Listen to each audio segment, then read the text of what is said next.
Porto 360. Patrocínio T2S Tecnologia. Brasil Terminal Portuário. Deep Road. Apoio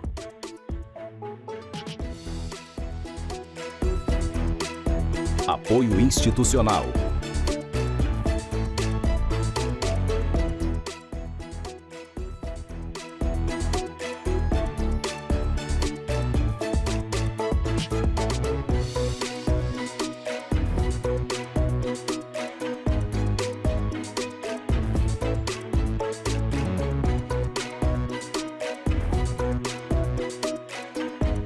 Realização Grupo Tribuna. Olá, está no ar Porto 360, nosso espaço semanal para debater assuntos importantes em relação aos portos internacionais, portos do Brasil e principalmente em relação ao Porto de Santos. Esta semana vamos falar de logística, é isso mesmo. E os meus convidados são Renato Márcio, que é professor doutor da Strong Business School, e Júlio César, que é coordenador de gestão portuária da FATEC Santos. Primeiramente, Renato, obrigado pela tua presença aqui. Faz tempo que a gente não se fala, que a gente não se vê, desde o reality, né, que foi um grande sucesso. Legal, Max. Agradeço o convite e estou aqui à disposição. Júlio, obrigado pela tua presença, tua disponibilidade. Sei que você está em Salvador, né? Estava deitado numa rede, tranquila, aí o Maxwell te convidou para vir aqui falar de logística, né? Todo mundo tem essa imagem de Salvador, né? A imagem da rede, da coisa boa. Eu estou aqui a serviço também. É um prazer estar essa tarde aí com vocês, falando de Porto, falando do nosso grande Porto. Para começar a nossa conversa, né, eu queria introduzir, pelo menos, a nossa audiência dentro dessa questão da logística portuária, né? E perguntar para os dois, né? Vou começar pelo Renato e depois ouvir a opinião também do Júlio. Renato, qual é o papel da logística portuária no mundo moderno? Bem, Max, a logística, propriamente dita, ela tem o papel de fazer a conexão entre o fornecedor de um produto e o seu cliente, o seu consumidor. Então, a logística é a parte responsável por dar acessibilidade, levar o produto até as mãos do cliente. E, com isso, procurar reduzir custos, procurar entregar dentro dos prazos. A gente bem sabe hoje, quando a gente faz uma compra pela internet, a ansiedade que o consumidor tem ao clicar e efetivar a compra, ele quer que o produto dele chegue o mais rápido possível. Então, imagine só o produto atrasando 1 minuto. 1 minuto, tudo bem, mas 1 dia, 2 dias, ele não tolera esses atrasos mais. Não adianta eu ficar dando desculpas para o meu consumidor. Então, quando o atraso é pequeno, coloquei aqui até para a gente entender, a gente até consegue contornar. Mas quando você fala de atraso, por exemplo, um produto vindo da China, atrasando vários dias, porque ficou parado no porto, aguardando liberação, isso tem um impacto grande. Júlio, quero aprofundar um pouco mais esse meu questionamento, né? Até porque você é coordenador de gestão portuária na FATEC de Santos, e a gente vivenciou mais recentemente, estamos vivendo ainda essa questão da pandemia, e eu quero crer que o mundo aprendeu com isso, né? A gente vivia num universo just in time, né? Onde a gente tinha diversos países, principalmente a China, fabricando muitos insumos e outros países consumindo com uma logística muito integrada em tempo real. Hoje o mundo vem repensando isso, fruto dessa pandemia, né? Quando se fecha tudo, fecha os portos, fecha aeroporto, e aí a fabricação de muitos produtos e insumos está demorando para retomar, fruto de absolutamente estar tudo represado, como está nos dias atuais, né? A gente vem percebendo isso também. E aí a gente começa a pensar no universo just in case. Esse novo arranjo logístico mundial, a gente vai tendenciar para esse universo just in case, né, na tua percepção, fortalecendo principalmente as indústrias nacionais, ou não? A gente volta devagar, mas a gente vai continuar nesse universo de dependência muito grande, principalmente da China. O just in case é uma realidade, né? Acho que o mundo vivenciou a Revolução Industrial. Nós estamos vivendo uma revolução pós-pandemia. Obviamente, não dá para o setor portuário ficar de fora. porque o porto é atividade meio. Então, ali passa toda a cadeia produtiva, toda a cadeia de supply. Em algum momento, ela vai passar ou ela vai sair para um determinado porto, seja de qual país ou seja de qual região. Então, o porto, ele como atividade meio, ele acaba sendo expressivo na atividade de supply, de fornecimento e fabricação. Que a gente vem percebendo, que nem neste exato momento, teoricamente, nós aqui no Brasil, eu em Salvador, vocês em Santos, a pandemia acabou. Não, na China está em plena pandemia. As indústrias estão parando, os portos estão parando. Se não me falha a memória, acho que ontem parou o Porto de Singapura, né? Então, o Porto de Singapura, né? Então, parar um dia, seja qual porto for, né? Quando a gente eleva por questões de segurança, SPS Code, né? Para nível 2 no Porto de Santos, cada terminal assume um custo aí X, né? Por hora, por dia. Então, aumenta o custo. Então, por isso a gente está vivendo essa inflação global. Então, acaba onerando todo o setor produtivo, acaba onerando o setor produtivo, acaba onerando as cadeias produtivas e as cadeias de atividade de logística. Porque logística nós temos aí algumas atividades, armazenagem, movimentação, expedição. Então, o professor Renato citou na resposta anterior o problema do atraso. Não, nós estamos discutindo hoje, o Mercado Livre ele fala que entrega em 24 horas. Os Correios estão soltando uma campanha estratégica que ele vai entregar no dia, né? Então, nós estamos ainda mais acelerando o processo logístico e o setor portuário, com certeza, os processos, as normatizações que envolvem muito a questão de os órgãos, né, Receita Federal. Então, tenho certeza que estamos atentos a isso. Existe um acordo global, que, na verdade, é o acordo... Agora me fugiu o nome do acordo e o número dele, né? Quem fala muito bem é o Caputo, nosso Caputo, o amigo Caputo da Micra, né? O Caputo. Mas eu vou lembrar, né? O Acordo de Bali, né? O Acordo de Bali, ele transaciona, né?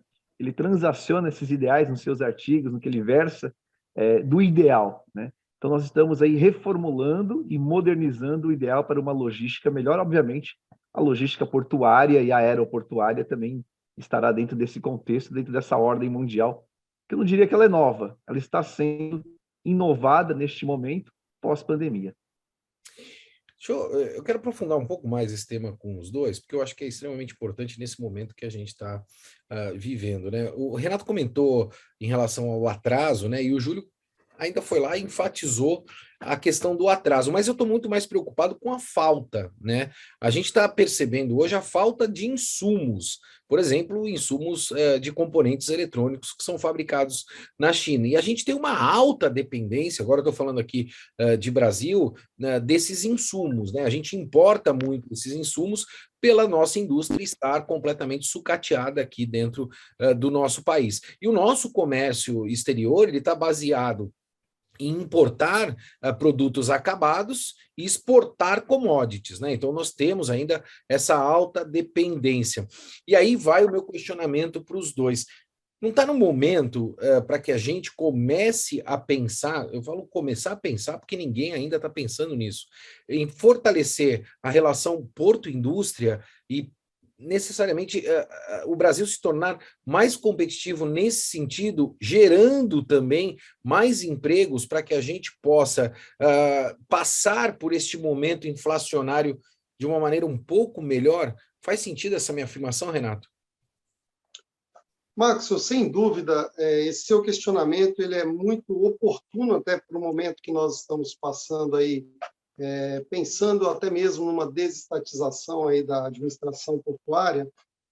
Recentemente, nós tivemos aí a entrada do INPE, né, no processo de importação e exportação, principalmente na importação do INPE e o DUI na exportação, e isso vem mudando as formas de se transacionar no comércio exterior, principalmente aqui no Brasil. Por quê?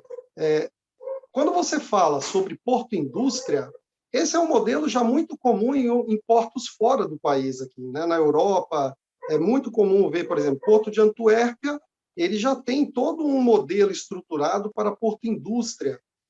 Nós, no Brasil, temos uma ZPE, uma Zona de Processamento de Exportação, que faz essa integração com a indústria, lá em Pecém, no Ceará, né? Então, isso é fundamental. Santos precisa pensar nesse novo modelo. Alguns terminais de área de retroárea, né? Terminais retroportuários, eles estão vendo esse movimento do mercado, essas mudanças, E eles começaram, então, a pensar em como se estruturar, como mudar a forma de atender a esses mercados, pensando que até mesmo a mão de obra que ele vai precisar ter é uma mão de obra que esteja preparada para alguns processos industriais, pequenos processamentos de carga, de montagem de kits.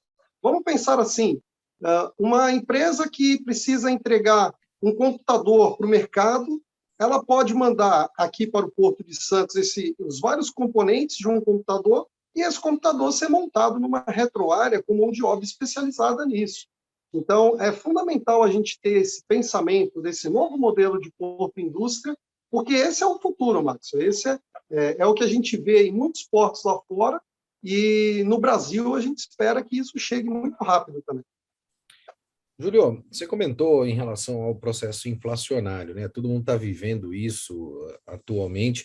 Eu acho que a tendência é de piora, não é de melhora, fruto da escassez que a gente está vivendo em muitos setores. E quando a gente fala deste papel, o Brasil necessariamente ele é um exportador de commodities, ou seja, a gente exporta o trigo com um dólar muito alto. Esse trigo, ele é industrializado, e aí a gente importa o produto acabado com um dólar alto também, né, fruto de que nós não temos a indústria. Eu continuo insistindo nesse ponto aqui. E aí isso contribui para o processo inflacionário. O Porto de Santos hoje, ele é um grande corredor de exportação e pode, num espaço curto de tempo, sofrer um impacto econômico muito grande para a cidade, uma vez que o commodities contrata muito menos pessoas do que terminais que movimentam cargas de valor agregado? Se nós pegarmos, vamos dividir um pouco a questão, né? A lei da escassez está aí, a escassez é para todos. Alguns países, se eles são o que são hoje, se nós pegarmos aí a inovação, a indústria de Singapura, da Coreia do Sul, é porque eles se planejaram há um tempo. Então, primeira fatia. Segunda fatia, nós somos um corredor de exportação? Sim, somos. Quando a gente separa esses processos de movimentação de carga containerizada, movimentação de granel sólido, granel líquido, a gente começa a enxergar que o processo de granel sólido e granel líquido é um processo muito mais limpo, é muito mais clean. Não tem tantas etapas que nem tem um processo de container. Mas quando a gente fatia o processo e a estatística de container em Santos, a gente vai perceber que é bem equilibrado ali, tanto a Expo quanto a Impo, né? Então, estou exportando, a gente pode até fazer uma análise de NCM, mas estamos exportando a ideia daquilo que a gente produz no Brasil, estamos empregando. Mas não também só importamos o produto acabado, nós importamos muita matéria-prima, que isso cai dentro do setor produtivo, e o setor produtivo poderá exportar, podendo fazer até um drawback.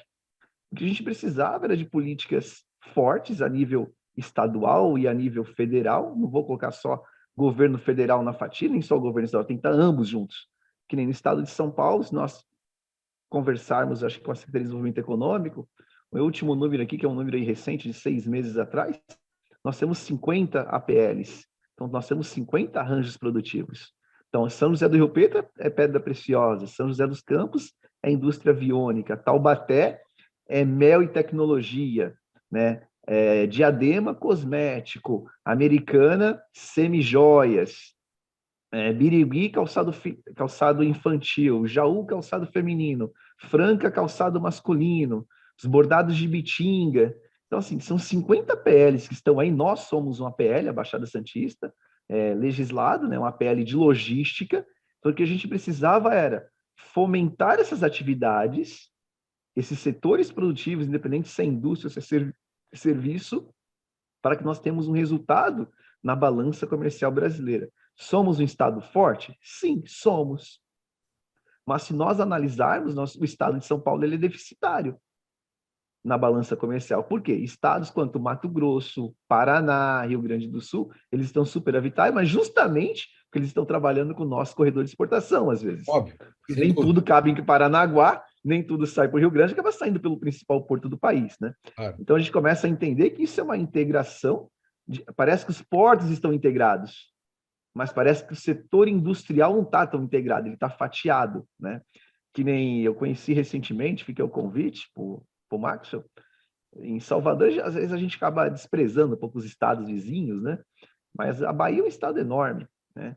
Eu conheço uma escola, que é a escola do Senai, que é o Cimatec, que no meu ponto de vista, estou na educação há mais de 20 anos, é uma das melhores escolas do Brasil. Porque ele consegue ter em uma cidade, uma escola, que ele tem 20 arranjos produtivos dentro dessa escola. Uau! Então, a gente quer pensar em industrialização, a gente quer pensar em inovação, quer pensar em produto. Eu pergunto, quem vai ensinar? Nós estamos com escassez, eu não consigo formar hoje, a nível estado de São Paulo, tecnologia. Parece leite ninho, é instantâneo. Entrou, o mercado contrata. Entrou, o mercado contrata. Né? Eu tive uma reunião no almoço, não, tive uma reunião no almoço. Eu fiz uma cirurgia recentemente, então eu estou comendo papinha Nestlé. Né? Fui colocar a menina para esquentar, e uma moça do meu lado conversando, eu brinquei com ela, acho que vou te contratar, uma conversa de alto nível.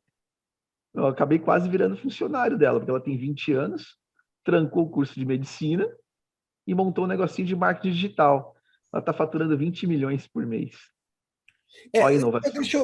Eu vou fugir da pauta, eu sou assim, vocês já me conhecem. Eu já fugi também, né, Marcelo? Eu gosto disso, eu acho que debater com quem conhece do tema, né, faz esse Porto 360 que eu digo, né, ser nosso, e a gente ter essa audiência gigantesca que a gente tem, porque na verdade a gente acaba quebrando alguns paradigmas, né? E aí eu quero entrar com os dois, nós estamos com dois professores aqui, depois a gente volta para a pauta. Eu quero entrar exatamente nesse ponto. O modelo de ensino no Brasil também não precisa ser revisto? Porque hoje, francamente falando, você acabou de falar de uma menina de marketing digital, né? Eu também conheço pessoas que entraram no Google, fizeram cursos de desenvolvimento e estão faturando muito hoje, ao invés de ficar numa universidade lá 4, 5 anos, ou o que quer que seja, né? Para se formar em administração. E eu sinto que o modelo de ensino também não está acompanhando. Faz sentido isso ou não? O modelo de ensino também precisa ser revisto? Vou começar por você, Renato. Max, sem dúvida, né? Nós precisamos olhar as mudanças. O mercado é muito dinâmico. O mercado tem uma demanda, principalmente como o professor Júlio falou aí, sobre tecnologia, é um setor que hoje a demanda é muito maior do que o que nós conseguimos formar. Agora, é fundamental, Max, a gente aproximar as empresas desse cenário, fazer uma conexão, uma integração entre escolas técnicas, universidades e o setor privado, que demandam de mão de obras especializadas para determinadas áreas. Isso é visto de uma forma muito positiva, porque eu consigo trazer o aluno que está hoje numa escola, numa faculdade, para dentro do cenário real, quando ele faz uma visita técnica em uma empresa, ou quando ele tem a oportunidade de participar de um programa, de um projeto dentro de alguma empresa, isso aproxima o aluno da prática, aproxima o aluno para que ele entenda como que aquele mercado funciona. Ele não vai ficar deslocado quando ele for contratado por uma empresa, porque ele já conhece. É como você entrar, por exemplo, numa montadora de veículos. Você vê lá o takt time de montagem de um caminhão, por exemplo. Eu estive na fábrica na montadora da Volvo, em Curitiba, e é impressionante. Em 17 minutos, eles montam um caminhão da Volvo. Então, quando o aluno tem essa possibilidade de ver esse processo acontecendo e ele entende todo o cenário, como que as equipes trabalham em conjunto e como que um depende do outro, essa sinergia, essa conexão, que aí a gente fala muito dentro da logística, né? A logística é uma passagem de bastão.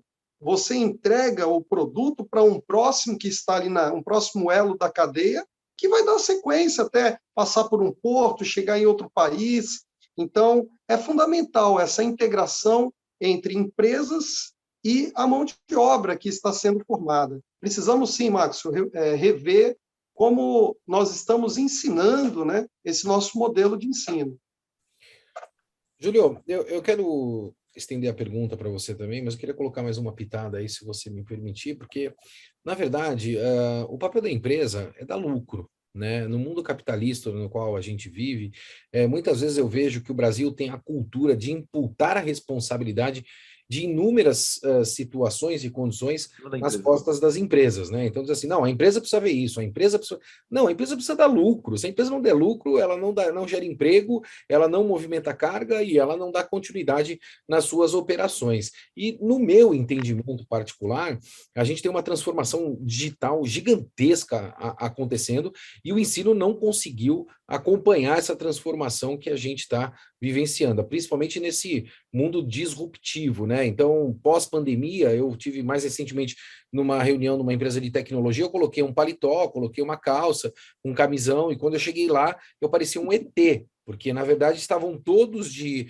bermuda, chinelo, camiseta regata, né? E uma empresa que fatura, perdão, algo em torno aí dos seus 180 milhões de reais por ano, né? Então, imagina só, eu me senti igual a um ET, e eu me sinto em certas condições de usos e costumes, vamos dizer assim, né? Um pouco ET, eu tento me adequar, né? Porque a gente vive com essas duas gerações. E aí eu vou fazer a minha pergunta para ti, Júlio.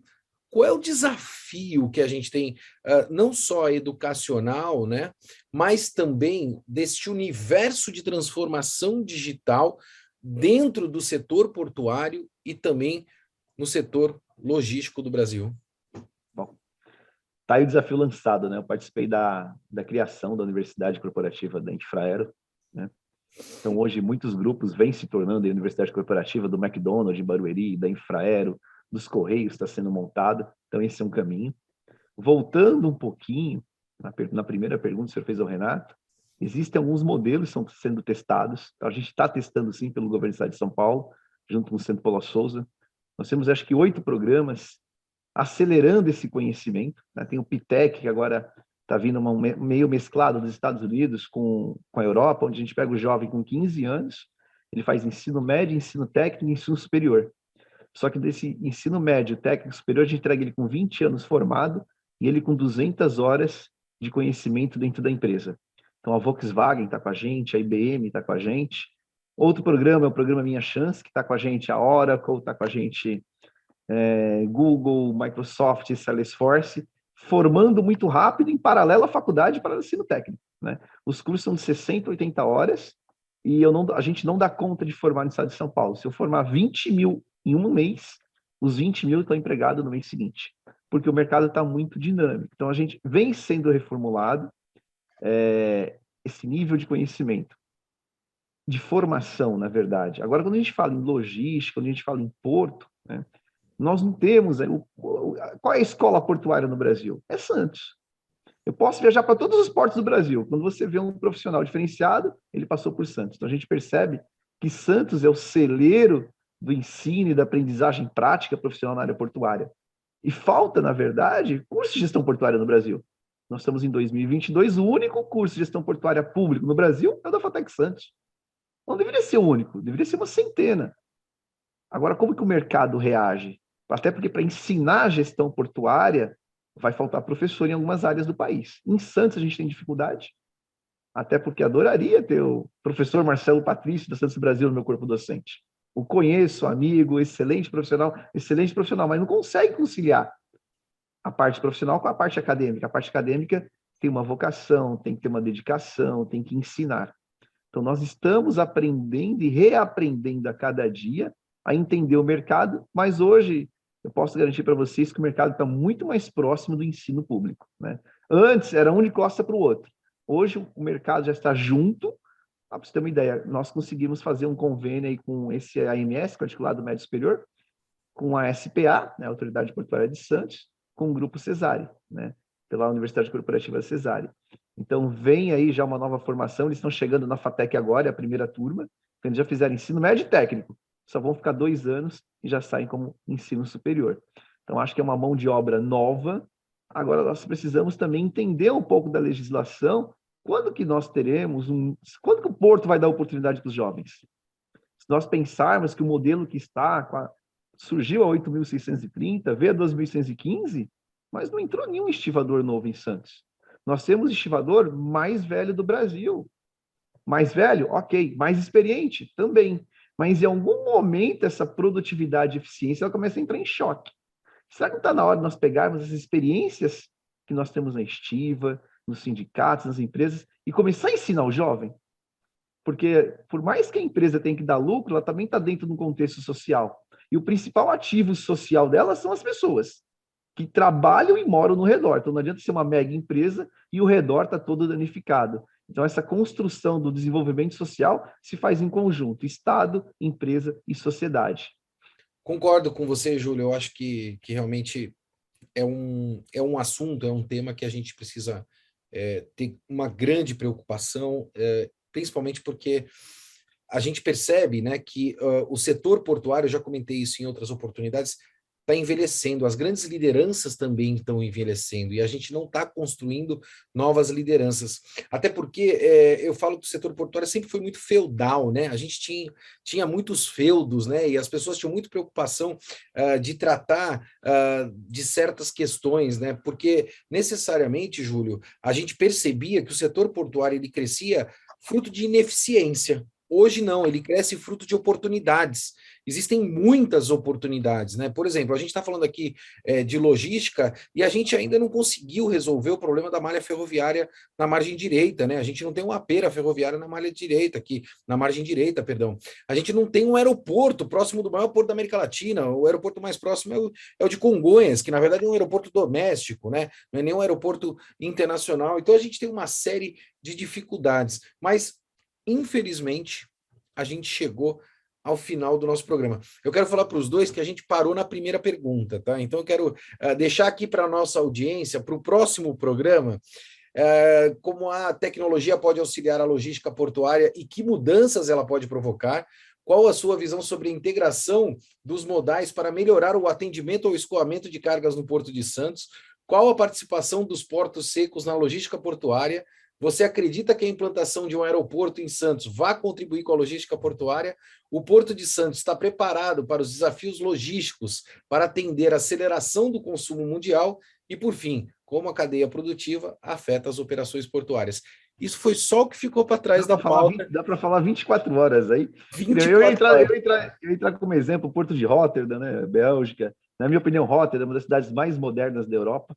Nós estamos indo com uma missão agora para Roterdã, com inúmeros executivos, com uma agenda bastante técnica. Qual é a data? Quem está organizando? É o pessoal da Vasco? É o pessoal da Grupo Tribuna que está organizando, e quem está cuidando da agenda sou eu. Então, depois eu até compartilho a agenda com você para você dar uma olhada. Quem sabe eu não embarco aí com vocês. Quero pedir um favor para os dois. Não um favor, uma convocação. Nós vamos ter que fazer outro. Não vai ter jeito. Isso daqui vai para o ar. Desculpa hoje, vocês me pegaram de calça curta. Você imagina, eu estou fora da cidade de origem. Não, né? Tranquilo. E, Renatinho, a gente vai ter que fazer outra. Nós vamos ter que entrar em contato com o Júlio, fazer outra. E, Júlio, deixa eu já te agradecer e quero também me colocar à tua disposição. Caso você ache pertinente, eu estou aqui me convidando mesmo, porque eu acredito muito nessa nova geração, para poder bater um papo com o pessoal, com os alunos da FATEC. Quando você quiser, é só me acionar. É um prazer. Eu tenho alunos aí nos 5 continentes. Desses 10 mil que passaram pela minha mão, acho que uma dúzia estão milionários na área portuária, na área de logística. Que bom. Te passei uma mensagem outro dia no Instagram, não, acho que no LinkedIn. O que está acontecendo? Muitos diretores de empresas me conhecem em Santos, às vezes acabam colocando o RH entrar em contato comigo, e tem dia que eu não dou conta. Então, a área de comércio exterior está precisando de muita gente com inglês fluente. Então, só semana passada, acho que umas 7 empresas me ligaram em Santos. Então, assim, 2 para cá, 3 para lá, 5, eu sei que são 80 vagas. Eu falei, acho que está na hora de a gente sentar com essas empresas. Vamos fazer um processo limpo, claro, expande para a sociedade, põe um requisito. Em vez de cada uma fazer o seu, vamos fazer um processo seletivo grande, né? E as empresas aparecerem no mercado. O Thiago da Unimar topou comigo. Né? O Renato, Júlio, se você me permitir, o Renato tem a resposta para ti, e nós vamos conversar isso nos bastidores. Isso chama-se reality do Porto 360. Nós fizemos um ano passado e a gente tem que aprimorar para esse ano. Eu preciso realmente encerrar, porque o nosso tempo está extremamente esgotado. Desculpa. Renato, obrigado pela tua presença aqui junto com a gente, cara. Que prazer enorme ter você. Voltamos a conversar. Abraço, Renato. Valeu. Max, eu agradeço o convite. Você sabe que você é um querido aí na área. E o seu convite é, como você mesmo disse, né? Não é um convite, é uma convocação. Estamos sempre aqui à disposição. Eu fico muito feliz de ter batido o papo com esses dois professores, esses dois mestres aqui, e com certeza a gente vai aprofundar muito desse assunto. Como você bem sabe, eu fico por aqui, movimentando muito mais do que informação. Um forte abraço e até semana que vem. Porto 360. Patrocínio T2S Tecnologia. Brasil Terminal Portuário. Deep Road. Apoio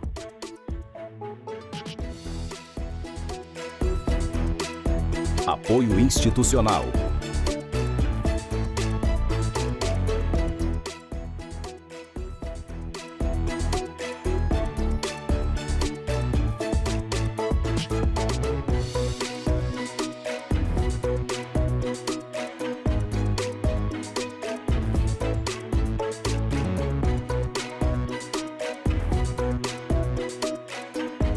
Realização Grupo Tribuna.